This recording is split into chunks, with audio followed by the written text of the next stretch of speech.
Vamos falar de releitura de mitologia grega? Vamos falar principalmente desse livro aqui, Electra, da autora Jennifer Saint, que eu acabei de ler recentemente. E spoiler, eu amei. Eu amo mitologia grega, amo livros e eu amo principalmente o poder que as releituras têm de mostrar outras perspectivas sobre essas histórias. Que a gente tem a perspectiva feminina com relação à Guerra de Troia. Isso enriquece tanto a nossa experiência quando a gente tá pensando, né, em mitologia, em história mesmo. E nos mostra outros pontos de vista que muitas vezes são renegados de processos históricos. Como assim? Comigo que vamos falar sobre isso.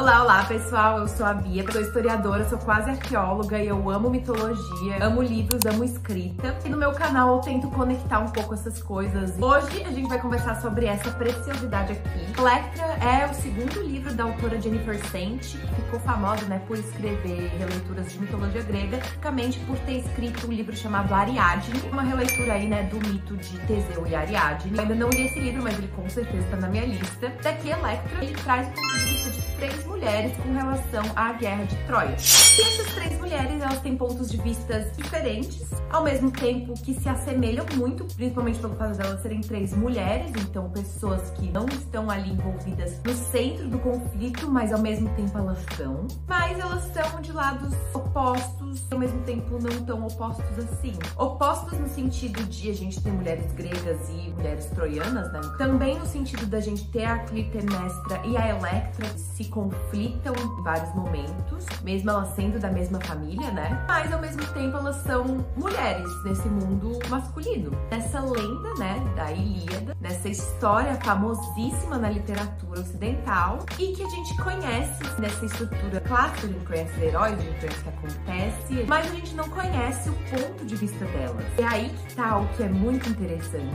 Quando eu tava na faculdade de História, uma das primeiras coisas que eu aprendi lá, que as das concepções que eu tinha de história estavam equivocadas. Não erradas, equivocadas. Por que eu digo isso? É normal a gente ter uma ideia de história como histórias assim, de grandes feitos, de grandes homens. E durante o meu primeiro semestre da faculdade eu tinha uma disciplina que era basicamente a forçar a gente a desconstruir essas ideias. O que foi um exercício muito legal. Um dos textos que a gente estudou foi um texto do historiador Eric Hobsbawm, onde ele fala da história de baixo pra cima. Seria essa história das figuras que são muitas vezes deixadas de escanteio dos processos. Camponeses, mulheres, minorias no geral. E essas pessoas, apesar de elas não serem, né, grandes nomes, tem todo o povo que estava envolto naquele processo também, que foi das partes mais importantes do processo, e isso em qualquer processo histórico. Isso, por exemplo, na Grécia Antiga também.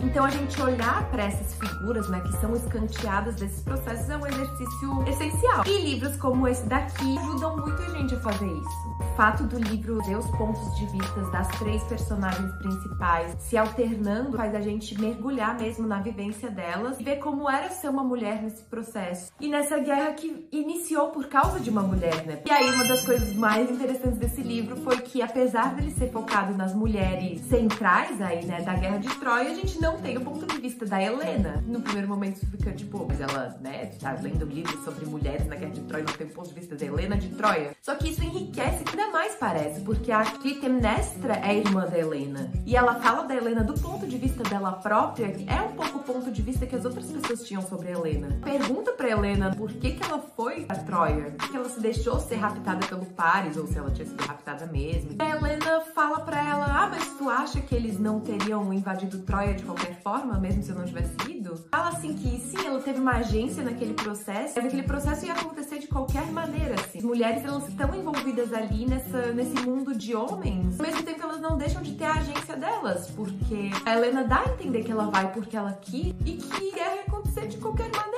Eu acho que esses livros, eles convidam a gente a fazer esse exercício muito legal. Um outro ponto altíssimo dessa história foi a relação entre pessoas e deuses. Os deuses, eles existem nesse universo, aparecem, eles têm agência, mas muitas vezes eles não aparecem não, as pessoas implorando pelos deuses, e é isso aí. Mais uma vez trazendo essa agência para as pessoas. Várias leituras sobre a Ilíada dizem que são os deuses que maquinaram todo esse processo, que fizeram tudo acontecer, porém a agência está nas pessoas, está nos humanos, humanos, e as mulheres, mesmo tendo sido personagens secundários nessa história, elas também tinham a agência delas. Outra coisa muito legal desse livro, sobre como ele traz um olhar feminino mesmo. Os eventos que inicia a Guerra de Troia, o sacrifício da Ifigênia. A Ifigênia era filha da Clitemnestra com o rei Agamenon, e ela foi sacrificada para eles terem bons ventos, né, e conseguirem navegar até Troia. A embarcação dos gregos estava parada há dias e eles precisavam dos ventos para poderem navegar. E o Agamenon faz esse sacrifício, né, da filha dele. Dizem, né, na mitologia que no último segundo a deusa Ártemis se compadeceu e salvou ela e transformou ela numa sacerdotisa. Mas aqui a gente tem um ponto de vista da Clitemnestra sobre isso. O que ela pensou desse sacrifício? Como que isso mudou o relacionamento dela com o marido dela?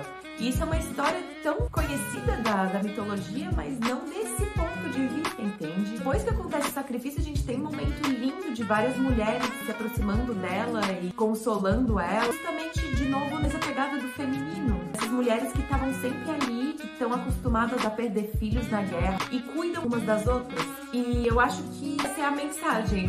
Livros como esse, eles têm um poder muito legal. São ferramentas de ensino de história. E eu mal posso esperar para ler outros livros dessa autora. Se vocês conhecem essa autora, conhecem mitologia grega, querem falar mais sobre mitologia grega, me contem aqui nos comentários. E espero ver vocês mais vezes por aqui.